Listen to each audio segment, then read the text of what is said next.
Hello दोस्तों, आप सभी का स्वागत है एनिमे की इस दुनिया में। तो इस एपिसोड के स्टार्टिंग में हम बेबीलोन सिटी को देखते हैं, जहाँ पर काफी वॉरियर्स थे। आगे ग्रेट कहता है कि जब तक तुम स्ट्रॉन्ग हो तब तक बेबीलोन में तुम्हारी गलती को भी माफ कर दिया जाएगा। जिस पर फेट कहता है कि अच्छा है, इसका मतलब उन्हें मॉन्स्टर्स को हराने के लिए ज्यादा से ज्यादा मदद की जरूरत है। ये मेरे लिए परफेक्ट जगह है। तो वहीं दूसरी तरफ रॉक्सी बेबीलोन के होली नाइट एलिस्टायर से मिलती है, जो रॉक्सी का वेलकम करता है। आगे उसकी बातों से रॉक्सी को पता चलता है कि एलिस्टायर और रॉक्सी के डैड एक साथ मॉन्स्टर का सामना कर रहे थे, लेकिन वो उनकी जान नहीं बचा पाया और इसके लिए वो रॉक्सी से माफी भी मांगता है। जिस पर रॉक्सी कहती है कि तुम चिंता मत करो, मैं यहाँ पर अपने फादर के कदमों पर चलने आई हूँ, इसीलिए अब गालिया से मॉन्स्टर्स को हराना और लोगों को बचाने का काम हमारे ऊपर छोड़ दो। और इतना कहकर वो दोनों हाथ मिला लेते हैं और ये सीन यहाँ पर शिफ्ट होता है। आगे हम फेट को देखते हैं, जिसे अभी अभी पता चला था कि यहाँ पर एक रात बिताने के लिए 10 गोल्ड कॉइन चाहिए होते हैं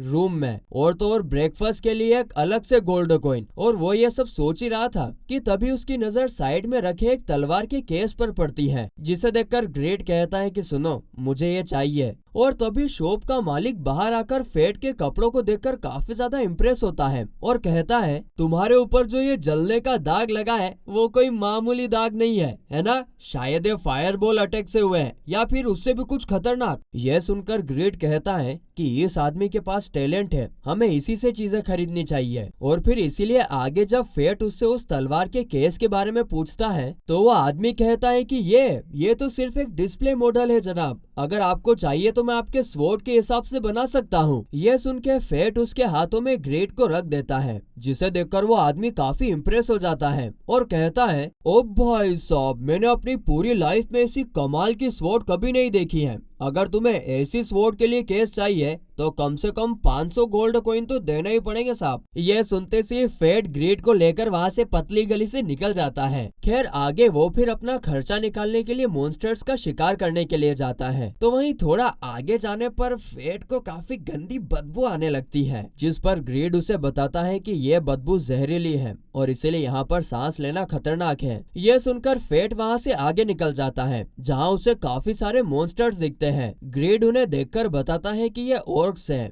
ये ऐसे मॉन्स्टर है जो पूरे गालिया में हर तरफ फैले हुए हैं और ये मॉन्स्टर सिंपल आर्मर और वेपन्स का यूज करते हैं। और ये सुनने के बाद फेट उनसे फाइट करने के लिए आगे बढ़ ही रहा होता है कि साइड से दूसरे वॉरियर उन पर पहले अटैक कर देते हैं, जिस पर ग्रेट उस पर चिल्लाते हुए कहता है कि तुम यहाँ पर ये क्या कर रहे हो, जल्दी से जाकर उनका शिकार करो ताकि मैं वो केस ले सकूं। और तभी फेट देखता है कि कुछ और ऑर्क्स बो लेकर उन पर अटैक करने वाले थे और इसीलिए वो उनकी तरफ आगे बढ़ने लगता है, लेकिन तभी वो ऑर्क्स उसके ऊपर एरो से अटैक कर देते हैं। मगर फेट यहाँ पर ग्रेट के थर्ड ट्रांसफॉर्मेशन शील्ड की मदद से उन एरो से बच जाता है और फिर ग्रेट कहता है कि बस मुझे ऐसे ही पकड़कर उनकी तरफ भागो, फिर मैं तुम्हें दिखाता हूँ कि मैं क्या चीज हूँ। जिस पर फेट उसकी बात मानकर आगे बढ़ता है और वो जैसे ही उन मॉन्स्टर के पास पहुँचता है तो वो मॉन्स्टर शील्ड को टच करती टुकड़े टुकड़े हो जाते हैं और ऐसे ही करके वो सारे मॉन्स्टर्स को खत्म कर देता है। इसके बाद जब फेट उन मॉन्स्टर्स के बॉडी पार्ट को बेचने जाता है तो सब लोग उधर वहाँ पर काफी ज्यादा शॉक हो जाते हैं। वो सोचते हैं कि इतने सारे मॉन्स्टर्स को मारने के लिए तो 2 से 3 टीम्स की जरूरत होती है, लेकिन फेट ने ये अकेले ही कर दिया।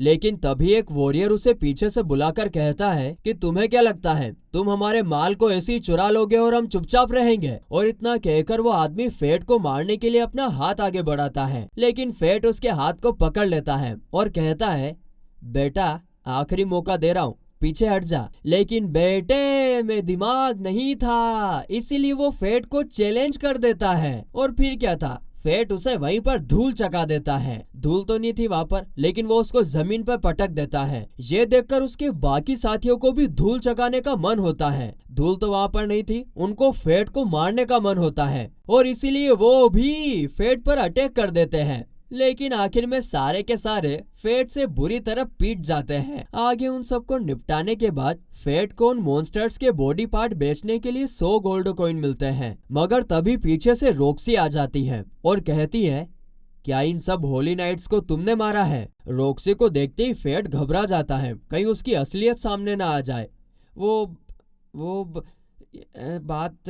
लेकिन थोड़ी देर बाद जब रॉक्सी को पूरी कहानी पता चलती है तो वो कहती है कि मैं समझ सकती हूँ, तुमने उन्हें इसलिए मारा क्योंकि उन्होंने तुम पर पहले अटैक किया था। जिस पर फेट कहता है कि हाँ हाँ, ये सिर्फ एक सेल्फ डिफेंस था। वैसे अब इनको मारने के लिए मेरे साथ क्या होने वाला है? जिसका जवाब देते हुए रॉक्सी बताती है कि भले ही मुझे लगता है कि तुमने कुछ ज्यादा ही नुकसान कर दिया है, पर बेबीलोन में यह सब होने के लिए मैं खुद भी जिम्मेदार हूँ, और क्योंकि यह सब होली नाइट्स की जिम्मेदारी है तो इस बार कोई सजा नहीं मिलेगी। और हाँ, तुम सब बाकी वॉरियर्स को भी तुम्हारी गलती की वजह से एक रात तो जेल में बितानी ही होगी। और उसी वक्त फेट नोटिस करता है कि उसकी हाइट अब रॉक्सी से ज्यादा हो चुकी है। तभी मीरिया फेट के ऊपर चिल्लाते हुए कहती है कि तुम अभी लेडी रॉक्सी के सामने हो तो ये मास्क को उतार दो, और जबरदस्ती फेट का मास्क उतारने लगती है। लेकिन तभी मुगन कहता है कि एक वॉरियर के लिए उसका मास्क उसके आर्मर का एक पार्ट होता है, इसलिए उसे मत छेड़ो। और यह सुनकर रॉक्सी मीरिया को ऐसा करने से मना कर देती है। इसके बाद रॉक्सी उससे उसका नाम पूछती है, जिसके जवाब में फेट कहता है कि मेरा नाम कोप्स है। तो वहीं जाने से पहले रॉक्सी फेट से कहती है कि आपके कपड़े थोड़े गंदे लग रहे हैं,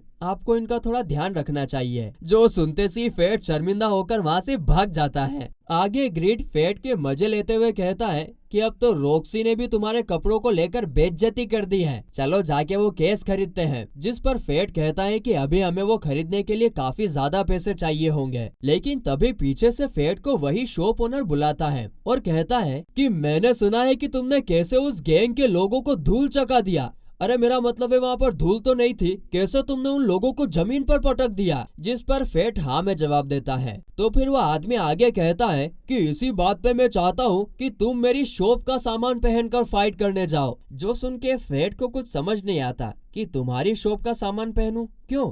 तो वो आदमी अपना इंट्रोडक्शन देते हुए कहता है कि मेरा नाम जेड है, मुझे अपनी शॉप खोले हुए 3 महीने हो गए हैं, लेकिन मेरे शॉप के बारे में लोगों को इतना पता ही नहीं है। इसीलिए मैं चाहता हूँ कि तुम उन्हें पहनकर फाइट करो, जिससे मेरी शॉप में और ज्यादा कस्टमर आने लगेंगे।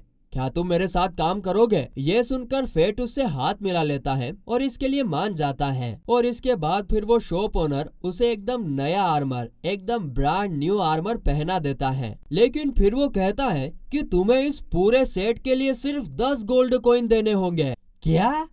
कितना चंट आदमी है ये। जिस पर फेट कहता है कि क्या तुम इसके लिए पैसे लेने वाले हो? मुझे लगा ये एडवर्टाइजमेंट में दिया होगा तो फ्री होगा। जिस पर जेड कहता है कोई बात नहीं, तुम इसका हाफ प्राइस दे दो। जिस पर फेट सोचता है कितना चालू आदमी है और उसको ना चाहते हुए भी खरीदना पड़ता है। आगे फेट खाना खाने के लिए जा रहा होता है और तभी उसे कुछ लोगों की भीड़ दिखती है, और जब वो अंदर जाकर देखता है तो वहाँ पर एक काफी खूबसूरत और हॉट लड़की होती है। और जैसे ही फेट उसे देखता है उसे एक अजीब सा एहसास होता है, और फिर वो लड़की फेट के पास आकर कहती है कि मैं तुम्हारे ही आने का इंतजार कर रही थी फेट। ये सुनकर फेट को जोर का झटका है, जोरों से लगा, जोर का झटका लगता है और वो सोचता है कि मैंने तो अभी मास्क पहन रखा है, लेकिन फिर भी इसने मुझे पहचान लिया, और इसे मेरा नाम कैसे पता चला? तभी वो लड़की कहती है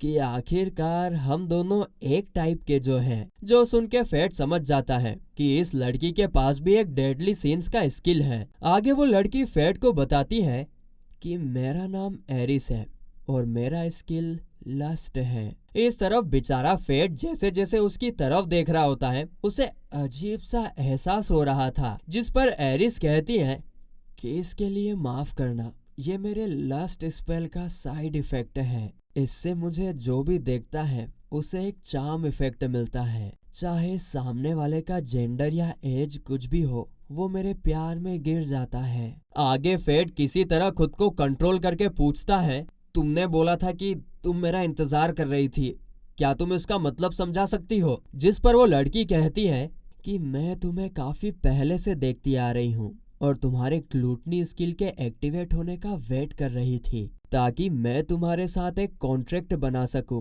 पर बाद में मैंने अपना फैसला बदल लिया क्योंकि तुम आज नहीं तो कल ग्रीड से मिलने ही वाले थे।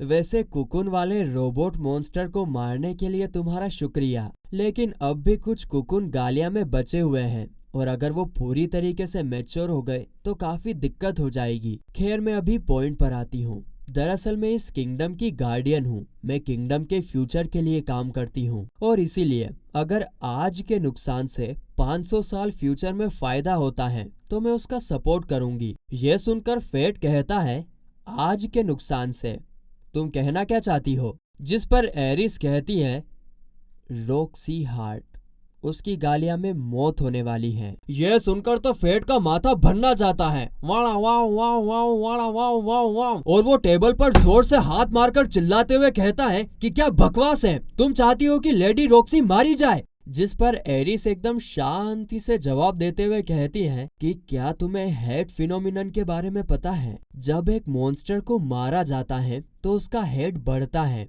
जो कि कभी खत्म नहीं होता। धीरे धीरे सालों साल वो बढ़ता रहता है जब तक कि उसमें एक काफी खतरनाक मॉन्स्टर ना निकल जाए। और यही सेम चीज इंसानों के साथ भी होती है। वो होली नाइट्स के खिलाफ अपने मन में हेट पाल रहे हैं। अगर रॉक्सी हार्ट की मौत हो जाती है तो उसके मौत से जो हेड क्रिएट होगा और वो बाकी सभी हेड को अपने अंदर ले लेगा और फिर उसमें से एक नई पावर बनकर बाहर आएगी और फिर वही फ्यूचर में किंगडम का काफी जरूरी हिस्सा बनेगी, जिसके पास एक काफी शानदार स्किल होगी। और इन्हीं सब बातों को मद्देनजर रखते हुए उसकी मौत किंगडम को एक बेहतर दिशा की ओर ले जाएगी। अब ये सब सुनने के बाद तो फेट का पारा 7वें आसमान पर पहुंच जाता है और वो वहां पर रखे ग्लास को दीवार पर दे मारता है। अब मैं गिलास नहीं फोड़ सकता हूँ, टेबल तो मैंने बजा दी। और फिर वो कहता है कि लेडी रॉक्सी की मौत से कुछ अच्छा नहीं होने वाला है। जितनी परवाह वो अपने लोगों की करती है, इतना और कोई दूसरा होली नाइट नहीं करता है। उसकी मौत से लोगों के साथ कुछ भी अच्छा नहीं होगा। और इतना कहकर फेट वहाँ से चला जाता है और जाते जाते वो सोचता है